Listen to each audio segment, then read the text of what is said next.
Thank you for tuning in to another episode of the Real Podcast. I'm your host, David Moya.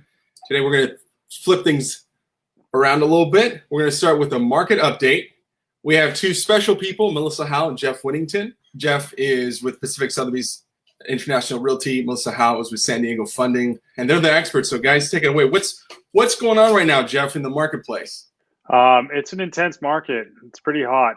Definitely dominant on the selling side. I think sellers are recognizing prices and returns that they never expected to see, especially mid-pandemic. For buyers, it's a very, very competitive game. I'll use an example that we just had. We put a home on the market on Thursday, and we are tens of thousands of dollars above asking price, and we had 12 offers in 3 days, and it's very, very competitive. Very fortunate for sellers, a bit unfortunate for buyers who are really trying to capitalize on these interest rates that I'm sure Melissa will be able to speak about, which I think is a big driver of the market right now. So, Melissa, what are interest rates doing to the market? Interest rates are so low right now. You can believe that they're in the twos.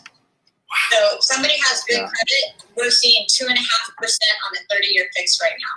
So it's unbelievable. And I'm sure it has a lot to do with people are just want to take advantage of that, and they're out trying to buy, trying to get into the market. If they're not already in it, they're trying to move up because rates are so low.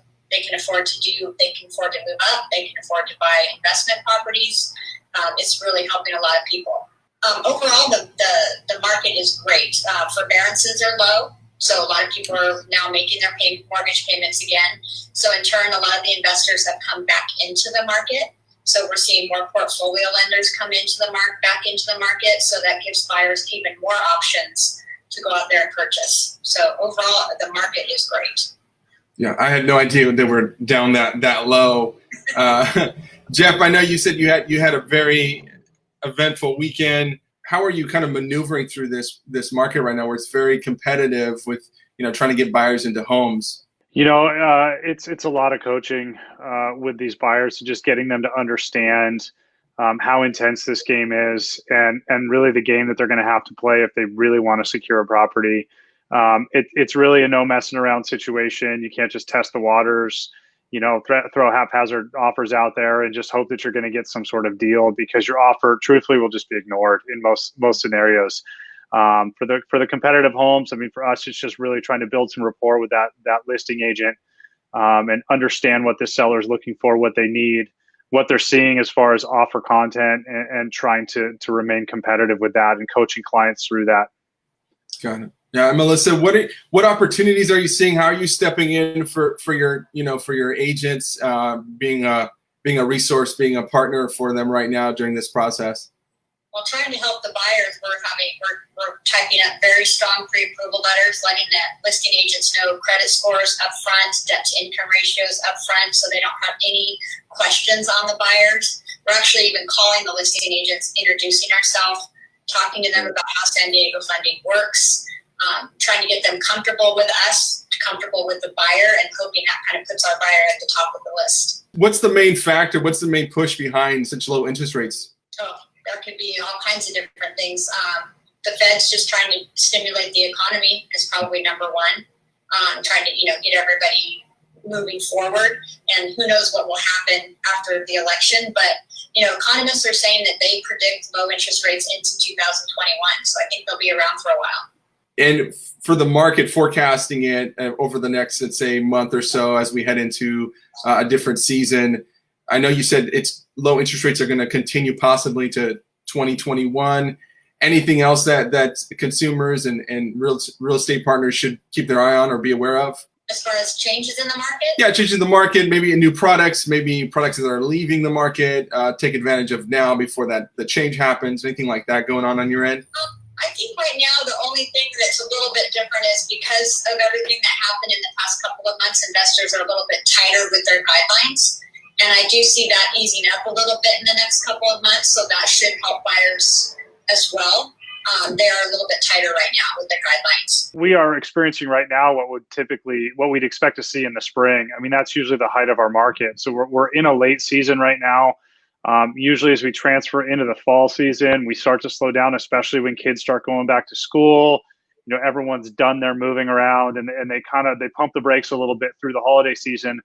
But it's different right now. We've got students at home doing distance learning, so there's not that distraction of that school, and people are really searching for their kind of call it, I jokingly say their pandemic home or their COVID homes, and they're realizing what they don't have, what they want to have, if this is going to be the new scenario, the new situation. So sure. I see a lot of strength going through the remainder of the year, and I don't know that we're going to slow as much as we normally do towards the tail end of the year. Right. Well, that's good news for all of us. Yeah. Yeah. Definitely. Although buyers who are looking to kind of, some buyers will hold off until that holiday season and maybe capitalize on some more motivated sellers, because people who are on the market during that time of the year usually are those that need to sell. And there might be a better opportunity at a deal, but I just don't know if that's going to be recognized this year. I mean, I see that all the time. We're filming properties or we're working with agents, like a homeowner recently, they're making a move just because of that. Otherwise, they would stay put. So it's definitely making people make moves. I'm glad you both are out there in the marketplace to help people out. Melissa, anything you want to say? I know we're wrapping up here with your call here this morning. I just want to say that I really enjoy working with Jeff. He is an amazing agent. He does a great job for his buyers and sellers. He's very knowledgeable. He's very organized. He's easy to work with. We really love working with this team. Thank you, Melissa. Well, I will turn that right back around and give the compliments right back. So we've had nothing but great experiences and love working with you as well. Awesome. Well, thank you, Melissa, for this market update. Okay, thank you. All right, bye. Bye, Melissa. And this dive into what makes Jeff Whittington. So you're a third generation realtor. So you have a long history of success. You've been taught the game, you understand it. You have a master's degree, which makes you very detailed oriented. You say that you were born a realtor, which we'll jump into later, but what got you into real estate? What got me into real estate? Well, I mean, you touched on it a little bit. I grew up in real estate.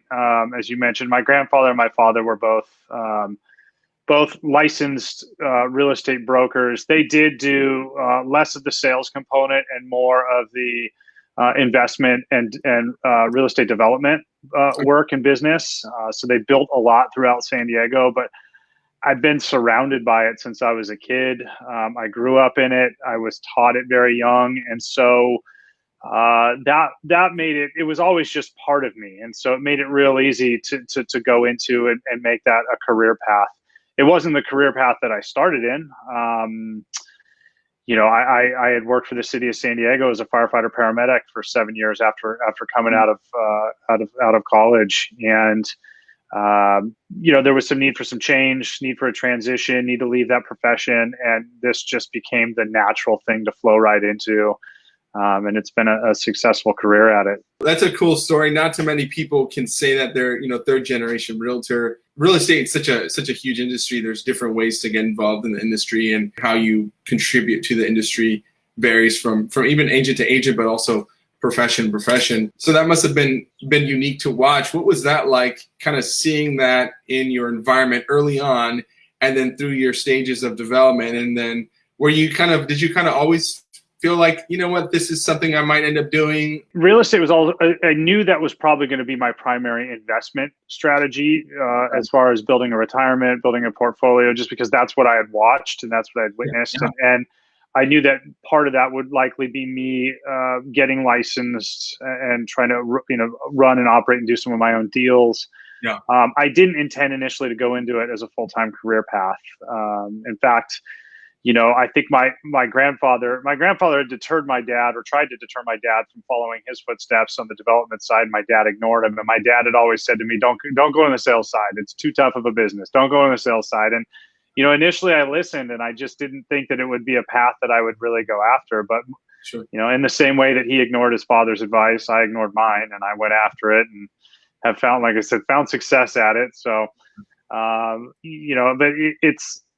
Again, it just watching real estate and how it worked and how it operated. It's easy to find a passion and a love for it, and especially when you've grown up around it and seen the type of life that you can build through it. And you have 2 kids, right? Yes. So are you talking about that aspect where to be involved with your kids more because it's a little flexible, but then you're working weekends? So what does that exactly mean for you? Yeah, I mean, it's exactly that. I mean, for me, I watched my grandfather and father with that. That's they worked hard, but they also had that schedule flexibility that allowed them to be around when they wanted to be around and when they needed to be around. And then there's the income flexibility too. I mean, you can make as much in this business as you want, depending on how hard you want to work, and that's whether you're on the development side or you're on the sales side. I think that it holds true for both those avenues. So for me, that's what that means. I mean, this is as opposed to the fire department schedule, which was, this shift work where if you weren't there, you needed to find coverage, only certain days off, vacation time, so on and so forth. I make my own schedule. I am available for my kids' sports games when they need me there. I'm available to attend the school events when they need and want me there, and I want to be there. Right. So it allows that flexibility. And yeah, this is it tends to be a 7-day-a-week job, as you mentioned. Weekends are one of those things that are not off limits in this profession. But with the appropriate boundaries set and the time taken, it can create some great opportunities. I hear that a lot, actually, is I became a realtor. I went into real estate because of the flexibility. And a lot of times they will follow that up with, but I also work hard, right? So it's not like, for sure, like a lazy person's job because you want to be more flexible. It's just that, look, I have to take on the responsibility because I'm flexible. I'm able to be flexible with work. I still have to sometimes work, hours that somebody who has a regular job won't. That's got to be a juggling act itself, like managing home life, work life, and then now it's kind of all merged together. Yeah.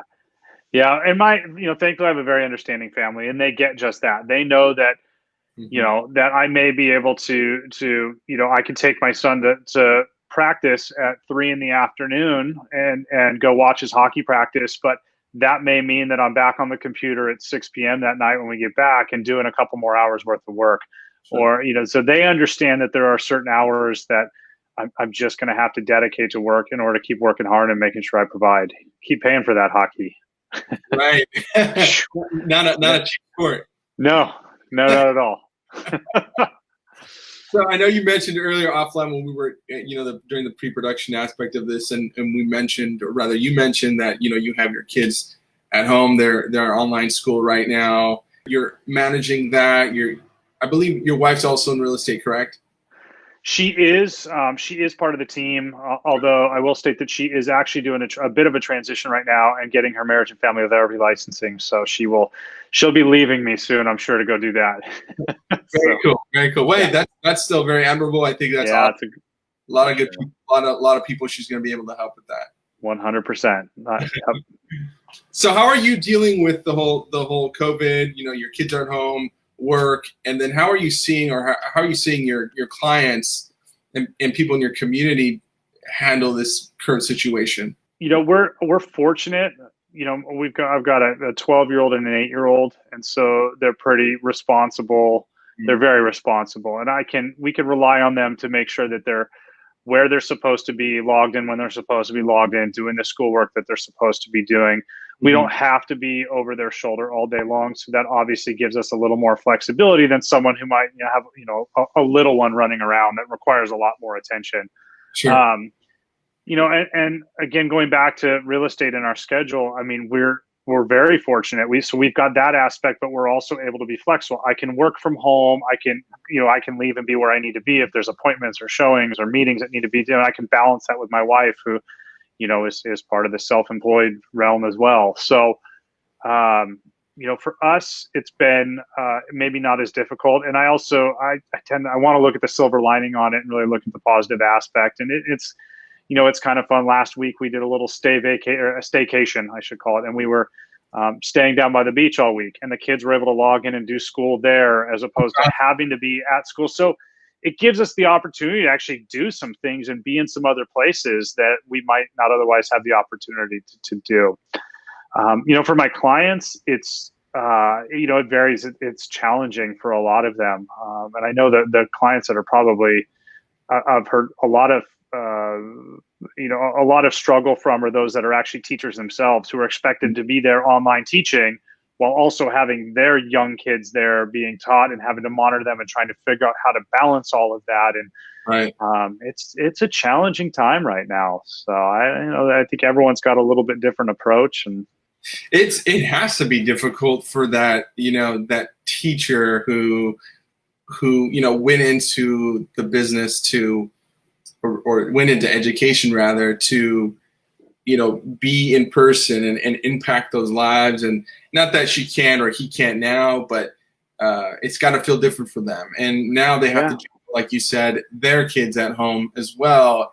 And so that is difficult, and so much respect for teachers, even, outside of COVID. The teaching is such a challenging role that people take on, and it's something that's admirable. But you're right. I mean, everybody's dealing with these challenges. I feel like as a country, hopefully it's uniting us in a way that we can relate with each other. We understand that we've been going almost, feels like a year of this, right? Right. Seems that way. Yeah. I always tell my wife, it's like the longest, shortest year ever. Yep. It feels like it's dragging on, but it feels like it's going by quick. Let's talk about your success. You're a very successful agent. Let's dive into that. Your volume, team-wise, what does that look like for somebody who's watching, who's listening? They're taking in all the good knowledge you're sharing with them. Talk about your success a little bit, if you could. I originally started as a solo agent once I left fire department, and slowly built up a team to the point where I owned my own brokerage. I mean, my personal numbers have usually run anywhere from 20 to 30 deals a year. And then when we had our own brokerage, I had the other agents who were working for me who added their deals on top of that. So that owning my own brokerage was great. A lot learned from it. But ultimately just in exploring some of the different companies that are out there and what they can offer technology-wise at a price and a rate or just access to this technology that was really hard to get to with our own brokerage. We just felt like it was better to go back under one of those bigger umbrellas. And from a liability standpoint and things like that, there's a lot more coverage. If there was ever an issue, knock on wood, we never had any, but so we brought the team when we moved the brokerage over, brought the team, and then we ran that for a bit, and then slowly there were some things that we didn't feel like were working for us. So we slowly started to kind of dismantle and restructure, and we are now in that restructuring process where we are building the team out with just some other focuses and other aspects in mind, but continuing with that same level of success. We operate our business with definitely a client-first mentality and providing the absolute best service and best experience that we possibly can. And that's what's kept us, successful and running and keeps the deals coming in. Well, and the passion, right? So let's talk about your passion, because that's got to keep the deals coming in. What makes you so passionate about real estate? I know you mentioned a little bit this offline, but if you could kind of dive into it. Well, I mean, you definitely have that unique opportunity to be a part of. It's a very emotional process for people. Buying and selling residential property. It's oftentimes one of the biggest transactions that people are ever going to make within their lifetime or the course of their life, and so we get a unique opportunity to be part of that and to be able to coach and help people through that. Sure.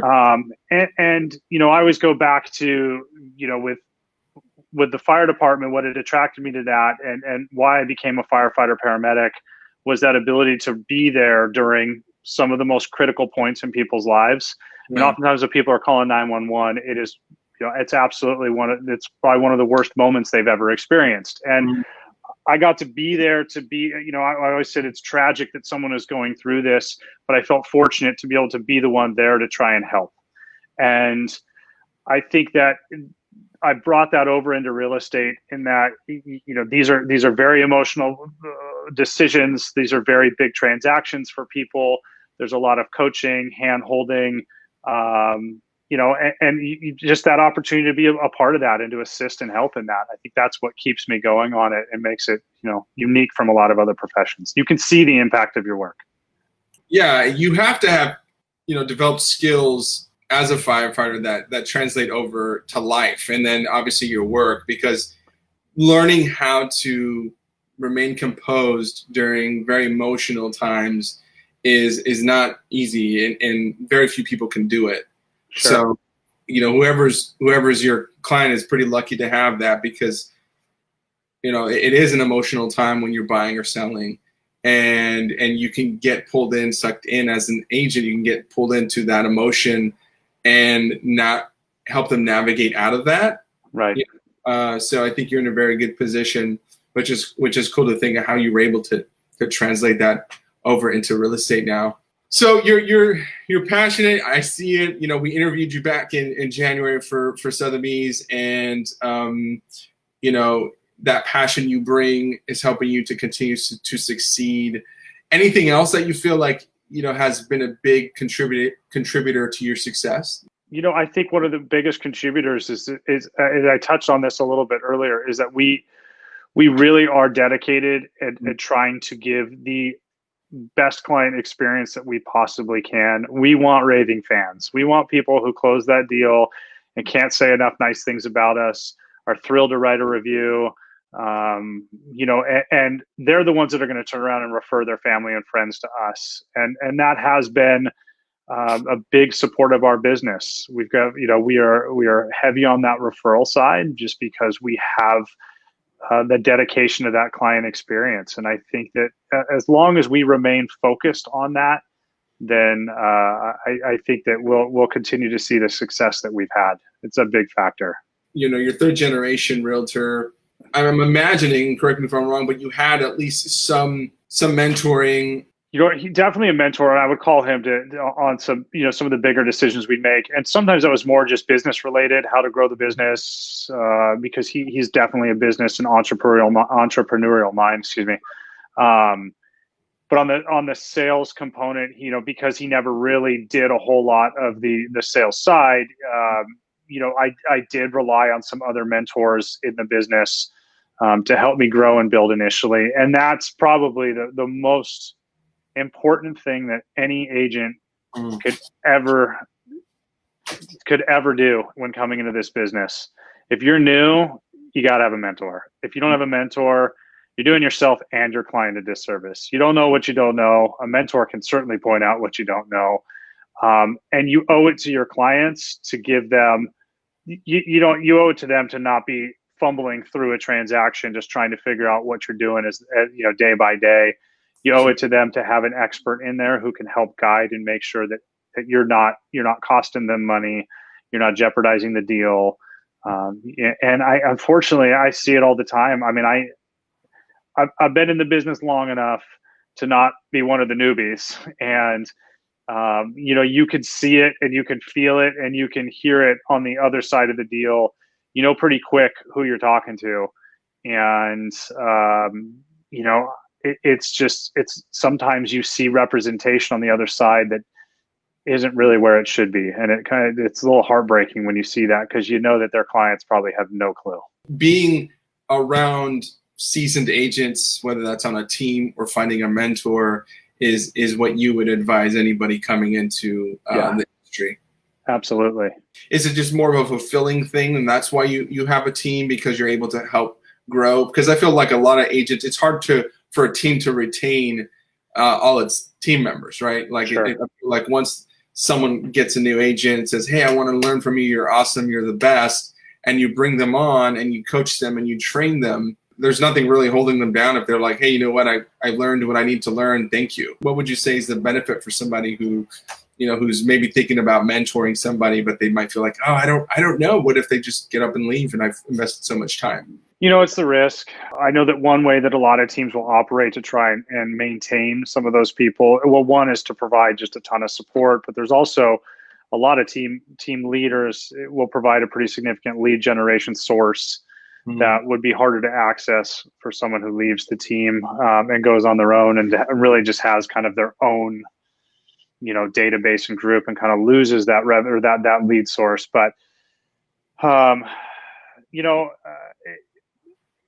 when I have people come under my brokerage, and I attracted mostly newer agents, and those newer agents, I get a great satisfaction out of mentoring people. I think it's great to share what I've learned and what I know, and to watch people be successful. I did that with the knowledge that they may build themselves to a point where they didn't want to be affiliated anymore and maybe just wanted to go on their own. And I was okay with that because in the meantime, I knew that as I helped them grow and succeed, my business was growing and succeeding. Sure. And it's just the risk you take, so to speak, in bringing them in. And I don't have any great solutions for long-term retention, because I think a lot of people do join a team for just that. They're new, they want to learn, and they have their own visions. And if they're a good agent who's really going to be successful, that's probably going to that's where they're going to end up. They're probably going to want to maximize their income potential and go off on their own and be on their own. And it's an understandable thing. When you came into the industry and you became an agent, like, was there anything, I'm just thinking, I want to see how relatable it is for, for an agent who's watching, who's listening. When you first came into the industry versus now, what are some things that you discovered that you maybe didn't think prior to all these years of knowledge that you've acquired? So how's it been different than maybe you thought originally? Well, we talked a little bit about it. I would say that, be prepared for the emotional roller coaster. I don't think that I truly understood and appreciated how emotional of a process this is for Sure. buyers and sellers. And I had bought and sold a couple of properties before I got into this business full time. And so, but even then, I still didn't really appreciate how different the experience can be for people, and how much of our job is coaching people through those emotions and helping them to kind of see through the cloud, of what, those emotions that might be kind of blocking the clear picture, and kind of lifting that for them and getting them to be able to make educated and wise decisions. And, whether that's moving people through a transaction that's hit a roadblock halfway through on negotiations about repairs or whatever it may be. Sure. It's working them through that. And that's where I think we also try and set ourselves apart, or I should say, is that I'm never going to claim to be the expert on everything, right? But I've educated myself on construction components. I've educated myself on just overall the components of homes that I can have educated discussions with my clients as we're walking through. If I say, oh, look, okay, I've identified you've got cast iron piping on this house. This is what that means. These are typically your different repair scenarios. These are the dollar figures you might be looking at. I can walk them through those things and help put minds at ease, or even alert them to things like, hey, I wouldn't buy this house. This is a really bad idea, because that's going to be a serious problem. And these are things that I just don't know that every agent does. They might be contract experts, but I think part of being able to coach your clients through successfully is just gaining as much knowledge about everything related to the home buying process, everything that you can. Trying to be that resource for your client, right? So you just pulling in all sorts of information from different aspects of of the industry, which is kind of what I was saying earlier, right? There's so many ways that you can get involved in the real estate industry, and obviously your family over generations has been involved in different capacities in different ways. Well, cool. So I know that you're using video. I want to kind of talk a little bit about that. It's something that's really at the forefront of most agents' minds right now, which is, how can I communicate with my clients, my sphere, potential clients? So let's talk about how you're using video right now. How are you guys using video? Most of our video content is on our listings. We will do with each listing we take, and it doesn't matter the listing. It's professional photography, professional videography, the 3D walkthroughs, all of that stuff. But the videos that come out of that, it's not just the stitched photos, but it's it's the put to music, the trying to kind of pull the emotions in. Something that when clients or potential buyers are watching, it just it builds that emotion. It makes them want to come in and see that. So that's primarily where we've been. Nice. We've done a fair share of content that contains either myself or my wife or both. Yeah. But that's where we probably aren't as heavy on that as we need to be or should be. Okay, and what do you mean by that? Like, what aspects of it do you feel like could really be useful? Those that have become very successful with promotion through the video content are definitely putting their faces in front of the camera a lot more. Mm-hmm. But it's a struggle for us. I'm a self-admitted kind of perfectionist when it comes to some of that. I don't want garbage content. I'm just one of those that it's hard for me to just put the phone in front of me, turn it around, and kind of do a video sitting in. It oftentimes doesn't represent. It's just not the content or the brand representation that I want or that I'm looking for. So I just don't do it. And I know that there's probably a lot of buyers out there. A lot of people are just searching, or a lot of people are just on their social media accounts that maybe don't care about that component as much as we do. But that's probably our biggest roadblock. It's just not pushing more of that content out there. Right. In my ideal world, I would have, a professional photographer or videographer with us all the time who could document the things that are necessary and create that really professional looking content and push it out for us. For me, I've been a big, believer, and I'm pushing a lot of our clients and our coaching clients as well. Like, hey, getting a video, like doing a live video, people understand that it's a live video. There's no real like they're not expecting perfection, right? People are a little bit more forgiving when they understand the context, right? And so if you're holding your phone, that's another way that people are going to say, hey, he's filming himself on his phone, so of course it's not going to be perfect the entire time. You have your story to tell, and like any way that you can continue to tell that story is great. It's just video is a tool for us. It's a way we're communicating. And I always say, like, you have to act and think like a media company, because that's what you are too now, right? Like, Absolutely. Media every week, social media, right? You're sharing photos, you're sharing video, you're sharing market updates, you're on podcasts, you're on, so different little things that you're constantly pushing out content. So, and you're great on camera. I mean, we've interviewed you before, and I appreciate that. I'd encourage you to keep doing it. I think you can definitely crush it and do a lot of good things with that. Like, are you guys looking at tools like Zoom or Facebook Lives, YouTube Lives, or any type of platform like that to create content on a non-professional level? You're not hiring me or my team to go out there and do your Zoom, right? So that's what I mean. Like, are you looking at that as a potential tool, or are you just looking at a Zoom, just a one-to-one, you communicate something to your client, or is it something that could potentially be a platform where you can create a lot of content, from one to many, so like you to many people, because then you're going to share that content all over social media. You're probably getting pulled from all sorts of directions too, from different professionals and different, industry leaders. Like, you should be doing this and you should be doing that. So I get it. You have a lot to juggle. Yeah. I mean, there's no shortage of distractions in this business. I mean, that's for sure.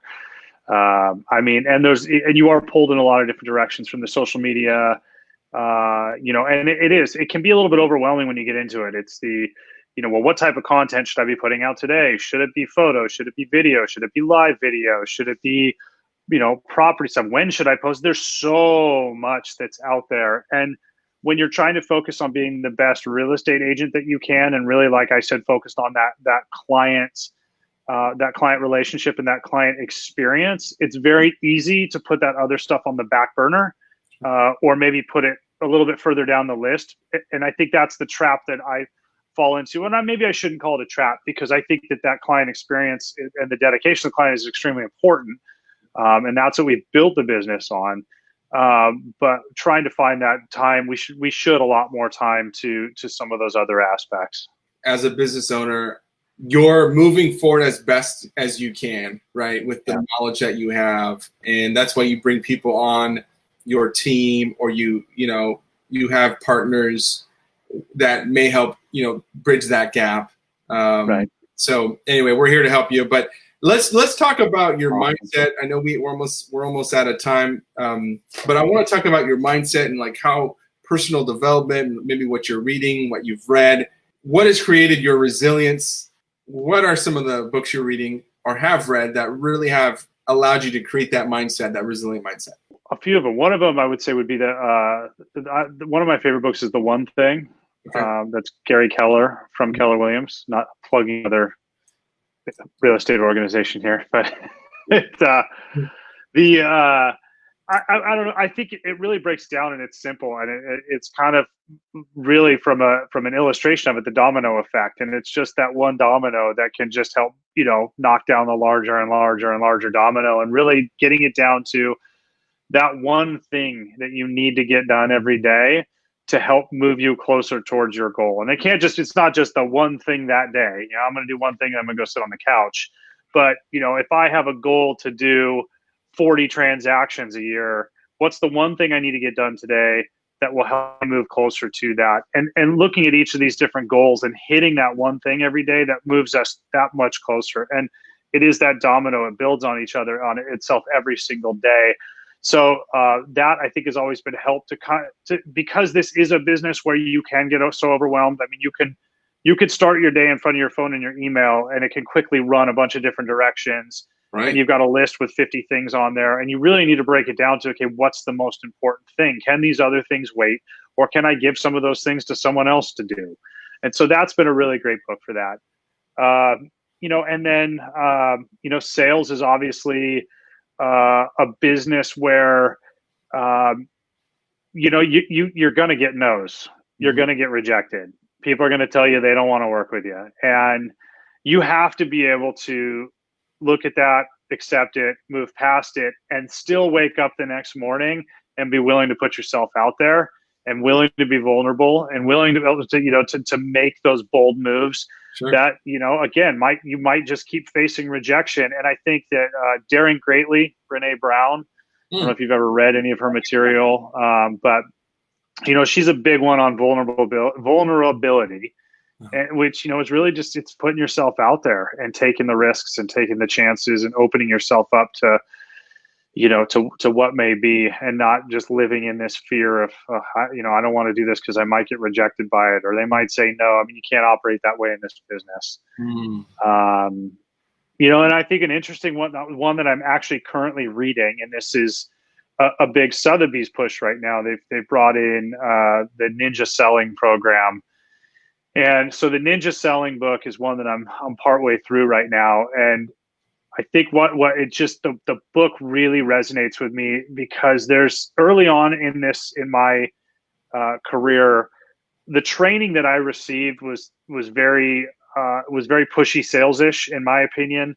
It was, keep going at it. It was all very, very hard script based. Do not deviate from this script. If they say no, do this. It was just, I felt like it was not authentic. It wasn't me. It didn't feel like I was building relationships. I felt like I was talking at people, and I just didn't feel like I was building a connection. I didn't like it. It didn't work for me. So I deviated from that. And I focused on building the relationships, putting that client first, not doing the pushy sales, a sales through an empathy approach, a sales through a relationship and an understanding approach. And this book reiterates a lot of that. And I never considered myself a ninja. And I'm not saying that I'm learning a ton from this book about things that I could be doing better, things I hadn't thought about. But the stuff that I'm already doing, it's really nice to see it in a successful program and go, okay, so there's justification there. There's affirmation there that I'm, what I'm doing works. So the ninja aspect of that book, Ninja Selling, just really kind of, for me, and a lot of the feedback I've been getting from different agents who are reading it, it's not that you're coming in like, you're selling. You're doing it in a way that the ninja aspect, the ninja term for me kind of means like smooth, like doing it in a way that has connection with your client, and you're selling in a way that's non-threatening, that's in a way that they can feel heard, and understood, and then guided, right? Okay, guide me to where you think I need to go. Guide me to the next step as my advisor. So I think Ninja Selling, I haven't read it personally, but just based on what agents have been telling me, it seems like a phenomenal book, and I think you're just kind of affirming that again. Last two questions I wanted to ask you. I know you're a family guy, and what inspires you every day? Well, just that. I do everything I do for my family, and providing a certain life and lifestyle for them. And so they're my big why. They're the reason for everything. but part of being able to do that is I start my day every day with a certain routine that helps keep that motivation through the day. It's an early awake, a good motivational reading, a meditation, a workout, those things that really get me started and just keep me motivated through the rest of the day. Just starting the day with that feeling of success. True leader right there, right? You're getting up, you're taking care of yourself. You're making sure you're primed for the day, and then you're able to give more to your clients and your family. For sure. So that's super encouraging. Thanks for sharing that with us. And kind of where do you see yourself in the next 5 years? As I mentioned, in the process of rebuilding. So I think that we will have, in the next 5 years, I see a pretty solid team in place and in order, and some significant growth in who we are as a business and what we've built for the brand. So that's probably the biggest component. Thank you for allowing us to be part of the journey. I definitely will stay connected with you and, kind of watch you do your thing. And sounds good. Where can people find out more information about you, your listings, your services, etc.? The Sotheby site is a great site. If the Pacific Sotheby's, you could go through that route and then kind of click through to the agents to find us. Okay. Or you can go to our website, which is Whittington, which is my last name, so WHITTINGTON, and then RE as in realestate.com. So WhittingtonRE.com. Well, thank you so much. Thank you. You've been a blast. It was great to have you, and I appreciate it. Melissa, kind of in the beginning, talk a little bit about the current market situation. But thank you so much for diving in with us, giving us a sneak peek into your life, like your past, your current, and now your future. Looking forward to seeing your growth. Thank you for being on the show. I appreciate you having me on. It was a good time, and hopefully we can do it again. Absolutely. All right. Thanks, Jeff. Thank you.